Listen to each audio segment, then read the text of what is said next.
Глава 5. Время от времени Дон Хуан словно мимоходом спрашивал, как там посаженный мной дурман. За прошлый год саженец вырос в большой куст, принес семена, и семенные коробочки высохли.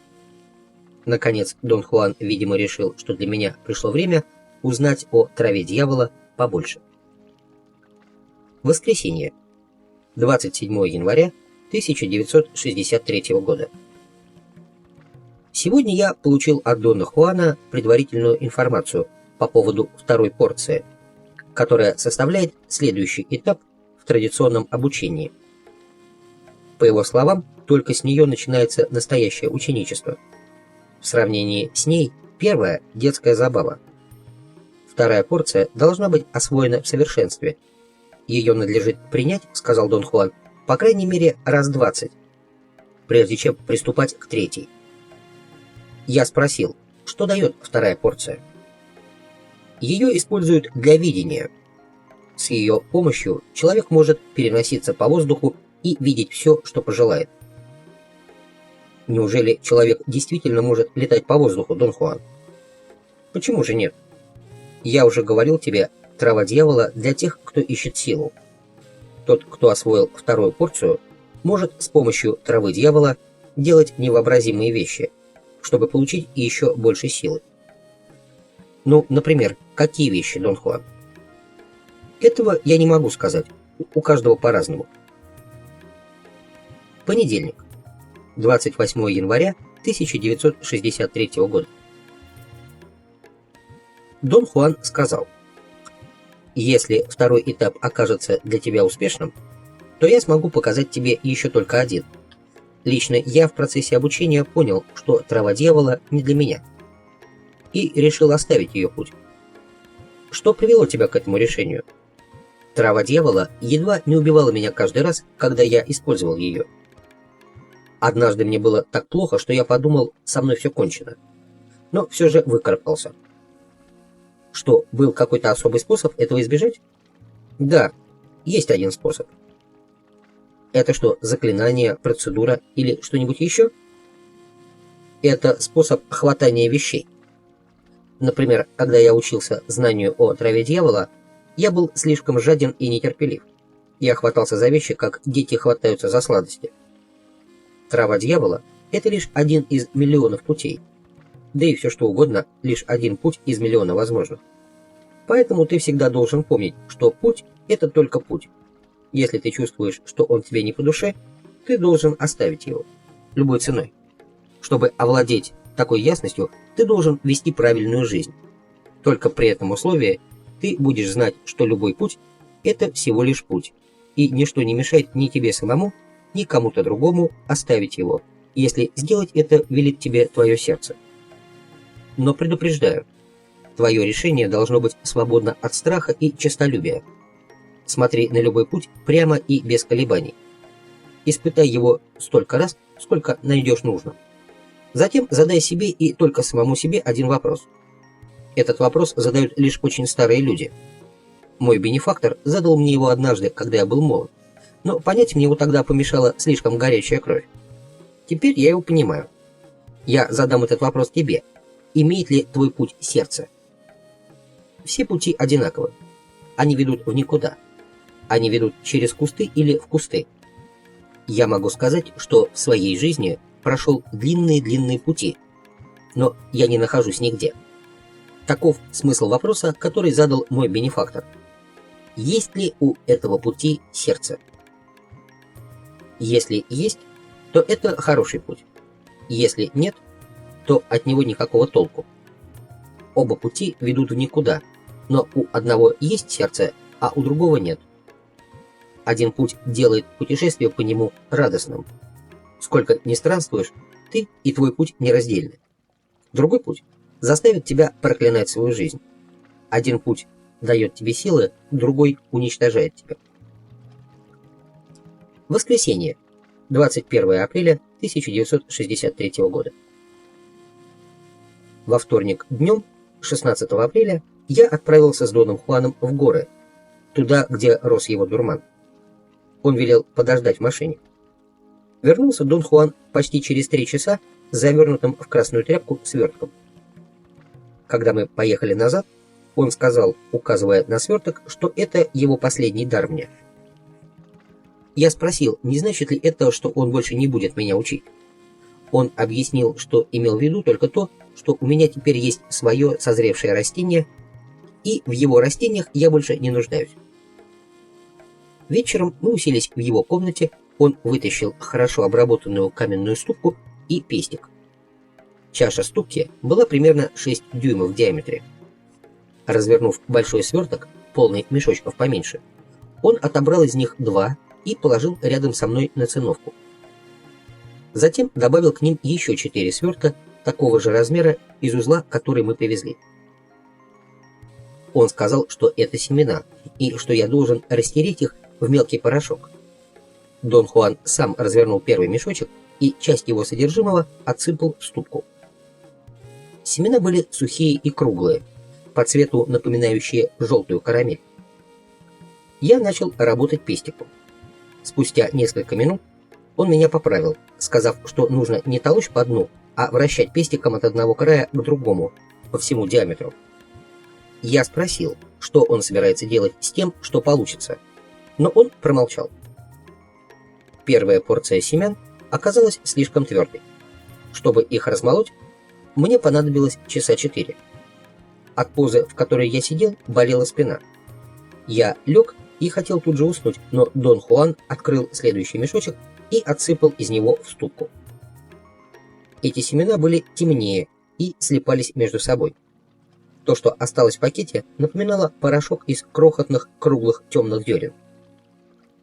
Я хотел перекусить, но Дон Хуан сказал, что если я хочу учиться, то должен следовать правилу. А правило таково, что, узнавая секреты второй порции, я могу лишь выпить немного воды. В третьем мешочке была горсть живых черных семенных жучков. Содержимое последнего мешочка составляли свежие белые семена, мягкие как каша, но волокнистые и трудно поддающиеся растиранию в тонкую пасту, как он от меня требовал. После того, как я закончил растирать содержимое 4 мешочков, Дон Хуан отмерил 2 чашки зеленоватой воды, вылил ее в глиняный горшок и поставил горшок на огонь. В закипевшую воду он добавил первую порцию растертых семян. Дон Хуан помешивал в горшке длинной острой щепкой или костью, которую вытащил из своей кожаной сумки. Как только вода вновь закипела, он добавил один за другим все остальные компоненты, следуя той же процедуре. Затем он добавил еще 1 чашку зеленоватой воды и оставил смесь на малом огне. «Теперь очередь за корнем», — сказал Дон Хуан и осторожно извлек из свертка, который мы привезли, длинный кусок корня дурмана. Корень был примерно 16 дюймов длиной и толщиной около 1,5 дюймов. «Это и есть вторая порция», — сказал Дон Хуан и снова отмерил ее сам, поскольку это был пока что его корень. Он сказал, что для следующего моего опыта с травой дьявола я сам буду отмерять корень. Он подтолкнул ко мне ступку, и я принялся толочь корень совершенно так же, как толок первую порцию Дон Хуан. Под его руководством я выполнил всю последовательность в том же порядке, и истолченный корень мы оставили на ночь вымачиваться под открытым небом. К тому времени кипевшая в глиняном горшке смесь загустела. Дон Хуан снял горшок с огня, положил его в сетку и подвесил к потолочной балке посреди комнаты. Утром 17 апреля около 8 мы принялись отмывать экстракт корня отваром. Вновь был ясный солнечный день, и Дон Хуан вновь сказал: «Это признак того, что трава дьявола ко мне благосклонна». «По контрасту с тобой, — сказал Дон Хуан, — я только вспоминаю, до чего все было скверно у меня самого».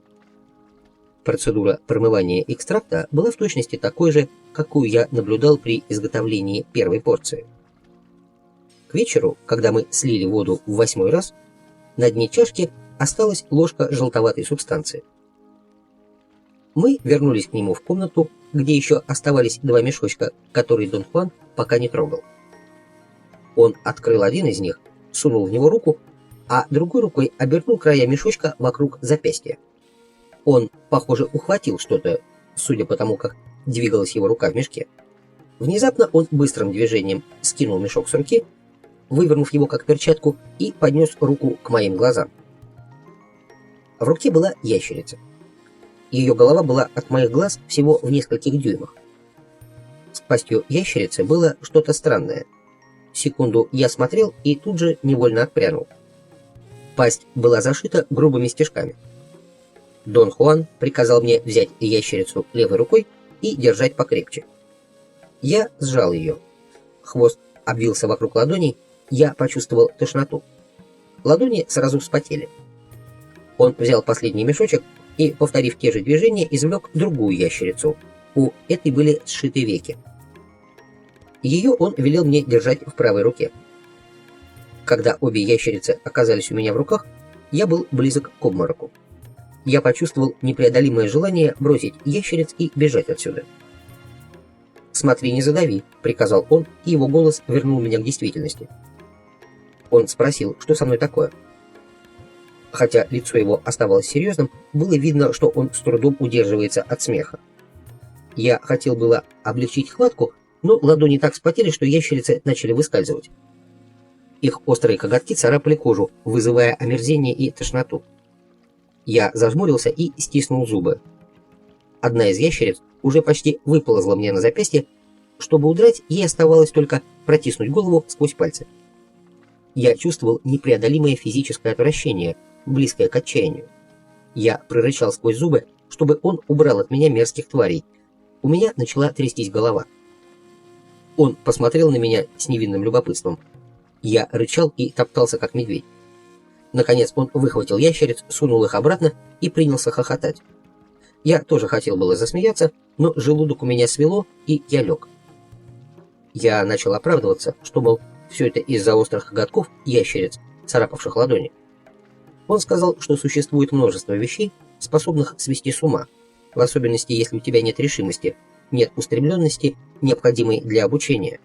Но если намерение человека непоколебимо, то никакие эмоции не могут быть препятствием, потому что он способен держать их в узде.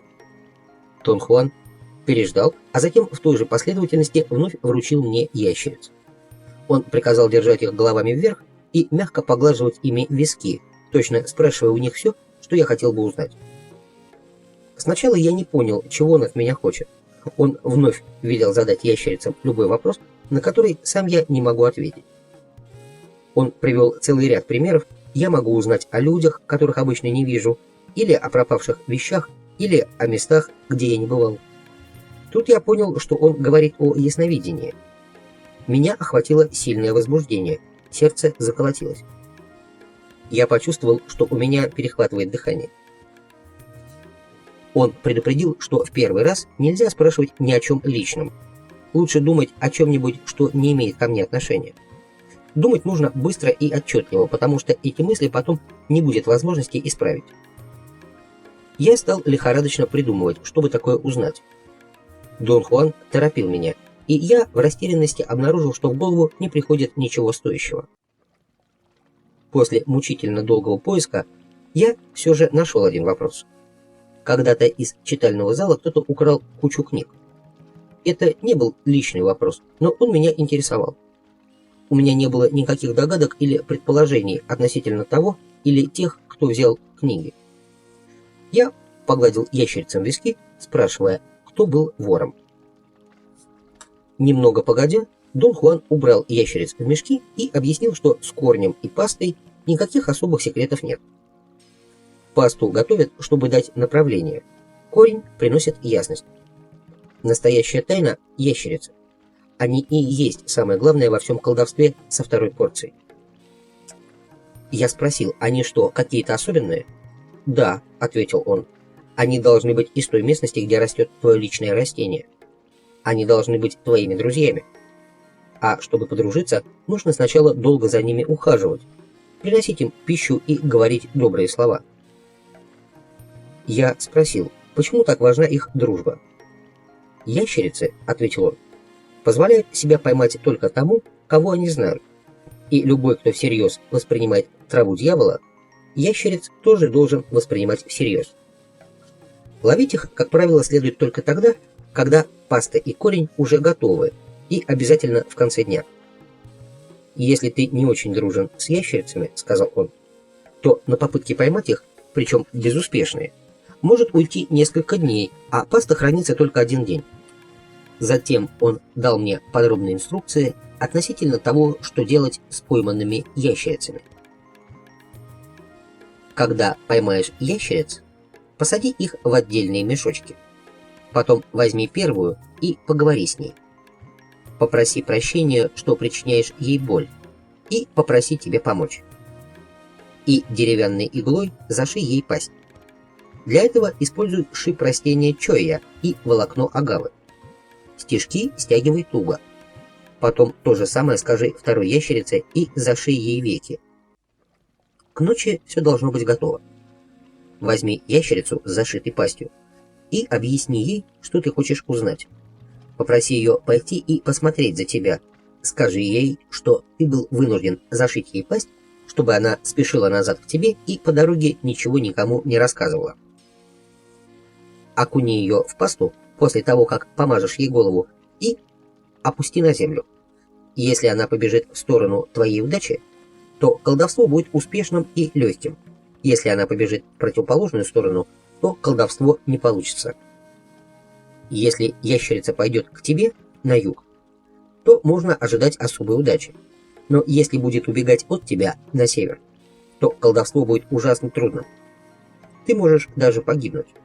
Поэтому, если ящерица бежит прочь от тебя, это удобный момент, чтобы отступить. В этот момент ты можешь принять именно такое решение. В этом случае ты потеряешь возможность командовать ящерицами, но это лучше, чем потерять жизнь. Однако ты можешь решиться все же продолжать колдовство, вопреки моему предупреждению. Тогда следующий шаг – взять вторую ящерицу и попросить ее выслушать рассказ сестры и пересказать его тебе. Но как может ящерица с зашитой пастью рассказать мне, что она видела? Разве ее пасть зашита не для того, чтобы она молчала? Пасть ей зашивают для того, чтобы она не болтала первому встречному. Говорят, что ящерицы болтливы, они повсюду останавливаются поболтать. Как бы там ни было, следующий шаг – смажь ей пастой голову, потом потри ее головой в свой правый висок, только смотри, чтобы паста не попала на середину твоего лба. В самом начале обучения неплохо привязать ящерицу за середину туловища к правому плечу. Тогда ты не потеряешь ее и не покалечишь. Но в дальнейшем, когда ты познакомишься с силой травы дьявола поближе, ящерицы научатся повиноваться тебе и сами будут крепко держаться у тебя на плече. После того, как ты ящерицей нанес себе пасту на правый висок, опусти пальцы обеих рук в горшок и разотри пасту сначала на обоих висках, а затем смажь ею голову с обеих сторон. Паста быстро высыхает, и ее можно накладывать столько раз, сколько понадобится. При нанесении пасты каждый раз сначала используй голову ящерицы, а затем уже свои пальцы. Рано или поздно та ящерица, что убежала смотреть, вернется и расскажет все о путешествии своей сестре. А слепая ящерица все это передаст тебе, как будто вы одной крови. Когда колдовство будет закончено, отпусти ящерицу, но не смотри, куда она побежит. Выкопай глубокую яму голыми руками и зарой туда все, чем пользовался. Около 6 вечера Дон Хуан выскреб из горшка экстракт корня на плоскую сланцевую плиту. Получилось меньше чайной ложки желтоватого крахмала. Половину его он положил в чашку и долил немного желтоватой воды. Взболтав чашку, чтобы растворилась смесь, он вручил ее мне и велел выпить. Смесь была безвкусной, но оставила во рту горьковатый привкус. Вода оказалась слишком горячей, и пить было неприятно. Сердце стало колотиться, но скоро все прошло. Дон Хуан взял другую чашку с пастой. У пасты была глянцевая поверхность. Она казалась застывшей. Я попробовал проткнуть корку пальцем, но Дон Хуан мгновенно ко мне подскочил и отшвырнул мою руку. Он был в ярости. Он процедил, что такая попытка с моей стороны – чистейшее безумие, и что если я его ученик, то это еще не значит, что я могу вести себя как идиот и делать, что в голову взбредет. «Это сила», — отчеканил он, указав на пасту, и никто не может сказать, что она такое в действительности. Уже в том, что мы ею манипулируем в собственных интересах, мало хорошего. Но тут ничего не поделаешь, мы люди. Однако мы по меньшей мере обязаны обращаться с нею с должным почтением. Смесь выглядела как кисель, вероятно, благодаря содержащемуся в ней крахмалу. Дон Хуан велел мне достать мешочки с ящерицами. Он вынул ящерицу с зашитой пастью и осторожно передал мне, приказав взять левой рукой, зачерпнуть немного пасты на палец и растереть у ящерицы на лбу. Затем опустить ящерицу в горшок и держать там, пока паста не покроет ее целиком. Затем он велел вынуть ящерицу из горшка.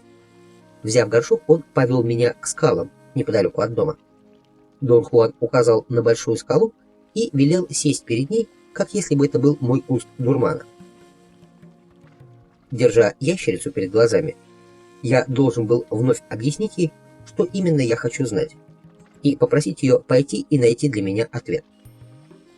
Он посоветовал извиниться перед ящерицей за то, что я причиняю ей неудобства, и пообещать ей, что взамен я буду добрым ко всем ящерицам. Потом он велел взять ящерицу между средним и безымянным пальцами левой руки, там, где он когда-то сделал надрез, и танцевать вокруг скалы точно так же, как я делал, когда пересаживал корень травы дьявола. Он спросил, помню ли я все, что делал в тот раз. Я сказал, что помню. Он подчеркнул, что делать все нужно в точности так же, и если я что-то забыл, необходимо подождать, пока все станет на место.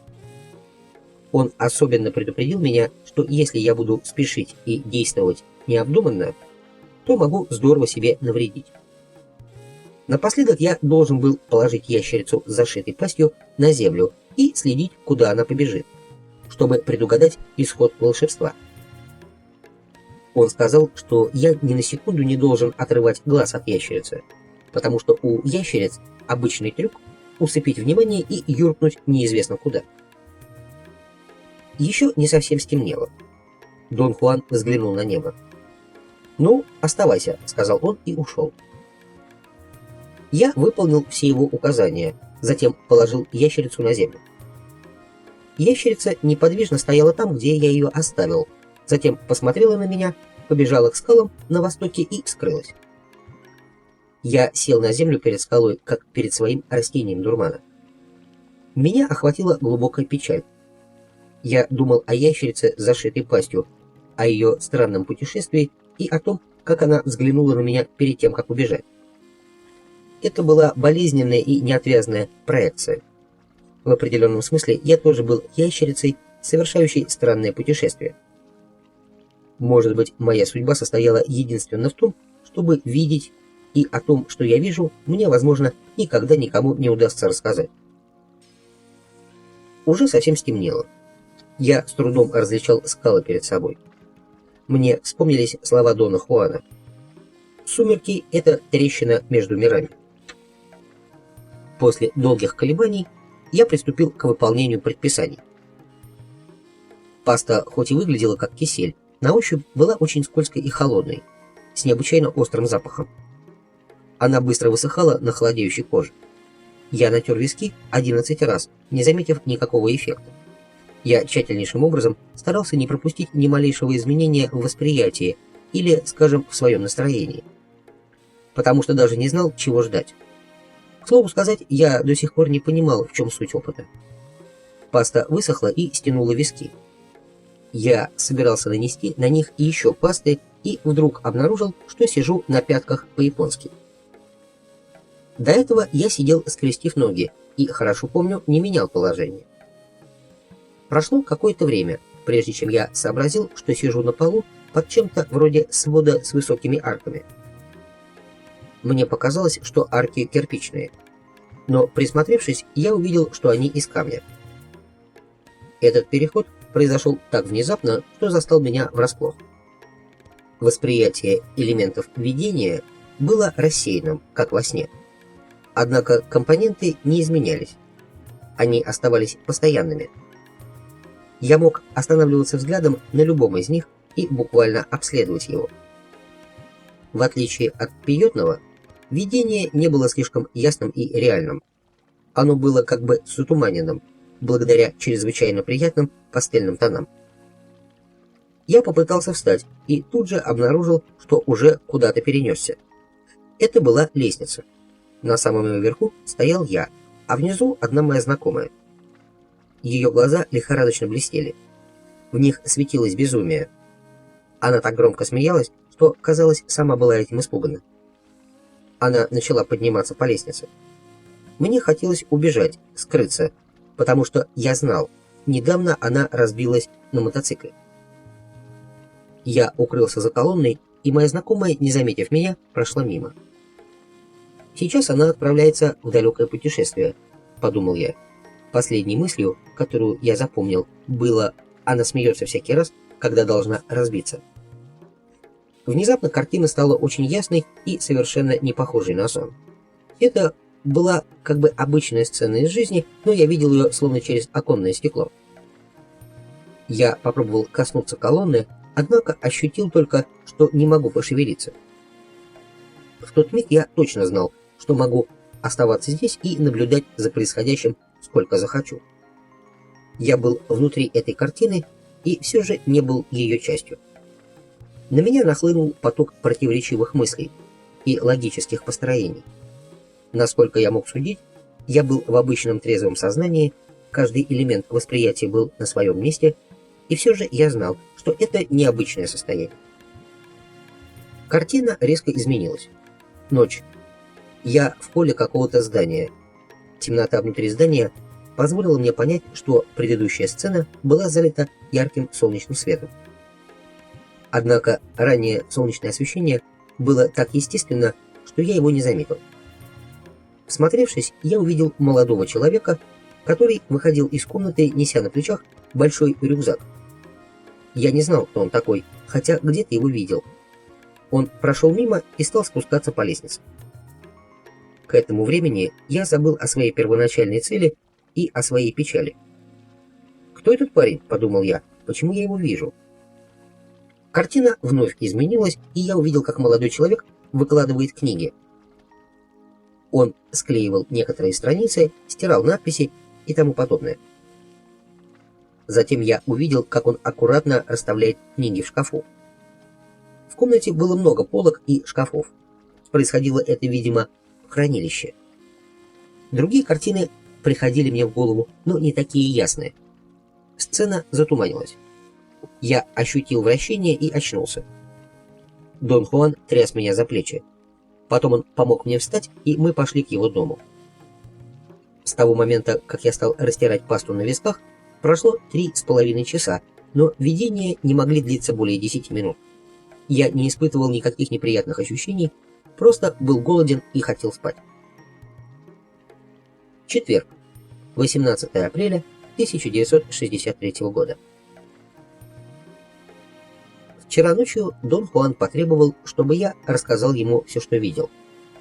Но я слишком хотел спать и не мог сосредоточиться. Сегодня, как только я проснулся, он вновь приступил к расспросам. «Кто тебе сказал, что эта твоя знакомая разбилась на мотоцикле?» — спросил он, когда я закончил свой рассказ. «Да никто, просто эта мысль почему-то пришла мне в голову». «Ты полагаешь, это были твои мысли?» «Конечно, мои», — сказал я, хоть у меня не было оснований для предчувствия, что с моей знакомой произошло несчастье. Мысли вообще были странными. Казалось, они возникали из ниоткуда. Он пытливо посмотрел на меня. Я спросил его, может, он мне не верит, но он рассмеялся и сказал, что рассеянность и беспечность – мое постоянное уязвимое место. «Я что-то делал не так, Дон Хуан?» «Ты должен был слушать ящериц». «Как именно?» «Ящерка у тебя на плече описывала тебе все, что видела ее сестра. Она говорила с тобой и все тебе рассказывала, а ты не слушал, полагая, что слова ящерицы – твои собственные мысли». «Но это и были мои собственные мысли». «Ничего подобного. В этом суть колдовства. Собственно говоря, видение следует скорее слушать, чем смотреть. Со мной было то же самое. Я хотел предупредить тебя, но вспомнил, что меня мой бенефактор не предупреждал». «Был твой опыт похож на мой, Дон Хуан?» «Нет. Я пережил адское путешествие. Я едва не умер. Почему адское? Наверное, потому что траве дьявола я был не по нраву. А может, потому что я сам не знал толком, о чем хочу спросить. Вот как ты вчера. Ты, должно быть, когда спрашивал о книгах, на самом деле думал о той девушке. Что-то я такого не припоминаю. Ящерицы никогда не ошибаются. Каждую мысль они воспринимают как вопрос. Ящерица вернулась и рассказала тебе о твоей знакомой то, чего никто никогда не поймет, потому что даже ты не знаешь, каковы были твои мысли. Ну а второе видение? Должно быть, когда ты задавал этот вопрос, твои мысли были устойчивы. Именно так следует совершать это колдовство. Все должно быть предельно ясным. Ты хочешь сказать, что видение с девушкой не следует воспринимать всерьез? Как можно воспринимать его всерьез, если ты не знаешь, на какой именно вопрос отвечали ящерки? Наверное, ящерица лучше поймет, если задавать только один вопрос. Да, так для нее будет яснее, но только если ты сможешь твердо удержать одну мысль. Но что, если этот вопрос окажется слишком сложным? Пока твоя мысль устойчива и не отвлекается на посторонние предметы, она ясна ящеркам, а значит и тебе будет ясен их ответ. Можно ли задавать ящерицам другие вопросы по ходу видения? Нет. Видение состоит в том, чтобы смотреть на то, что тебе рассказывают ящерицы. Вот почему я сказал, что его следует скорее слушать, чем смотреть. Вот почему я велел не задавать лишних вопросов. Как правило, когда ты спрашиваешь о близких людях, искушение дотронуться до них или заговорить с ними слишком велико. Тогда ящерицы прекратят свой рассказ, и колдовство рассеется. Чтобы увидеть вещи, которые касаются лично тебя, ты должен знать много больше, чем сейчас. В следующий раз слушай внимательно. Я уверен, ящерицы рассказали тебе множество вещей, но ты не слушал. Пятница, 19 апреля 1963 года. Что я перетирал для изготовления пасты, Дон Хуан? Семена травы дьявола и жучков, которые заводятся в семенных коробочках. Мера по одной горстке того и другого. Он сложил ладонь лодочкой, показывая сколько. Я спросил, что получится, если один из компонентов будет отсутствовать. Дон Хуан ответил, что такой эксперимент только отталкивает траву дьявола и ящериц. «С ящерицами нельзя ссориться», — сказал он. «Поэтому на следующий день к вечеру ты должен вернуться к тому месту, где растет твое растение. Говори со всеми ящерицами и проси тех двух, что помогли тебе в колдовстве, выйти снова. Ищи до самой ночи. Если ничего не получится, значит, нужно постараться найти их на следующий день. Если ты сильный, то найдешь обеих. Как только найдешь, съешь их на месте, и ты навсегда получишь способность видеть неизвестное. Тебе больше не понадобится вновь ловить ящериц, чтобы повторить свое колдовство. С этих пор они будут жить внутри тебя. А как быть, если я найду только одну из них? Если ты найдешь только одну из них, ты должен в конце концов ее отпустить. Если ты поймаешь ее в первый день, то не держи ее в надежде, что завтра поймаешь другую. Это только испортит вашу дружбу. А что будет, если я не найду ни одной? Так для тебя, я думаю, будет лучше всего. Это будет означать, что тебе придется ловить их заново всякий раз, когда понадобится их помощь. А кроме того, это означает, что ты свободен. Что значит свободен? Свободен от рабства у травы дьявола. Если ящерицы будут жить внутри тебя, трава дьявола уже никогда тебя не отпустит. Это плохо? Конечно, плохо. Она отрежет тебя от всего остального, и тебе придется всю жизнь ее ублажать, как своего союзника. Трава дьявола – собственница. Как только она завоюет тебя и станет твоей госпожой, тебе останется лишь один путь – ее путь. А что, если я найду ящериц мертвыми? Если ты найдешь одну из ящериц или обеих мертвыми, то ты должен надолго оставить это колдовство. Пусть тебе подождет. Вот, кажется, все, что я должен тебе сказать. То, что я тебе рассказал, это правило. Когда бы ты сам не взялся за колдовство, ты должен исполнять все строжайшим образом в той последовательности, которую я тебе изложил, когда ты сидел перед своим растением. Еще одно. Пока колдовство не закончено, нельзя ни есть, ни пить.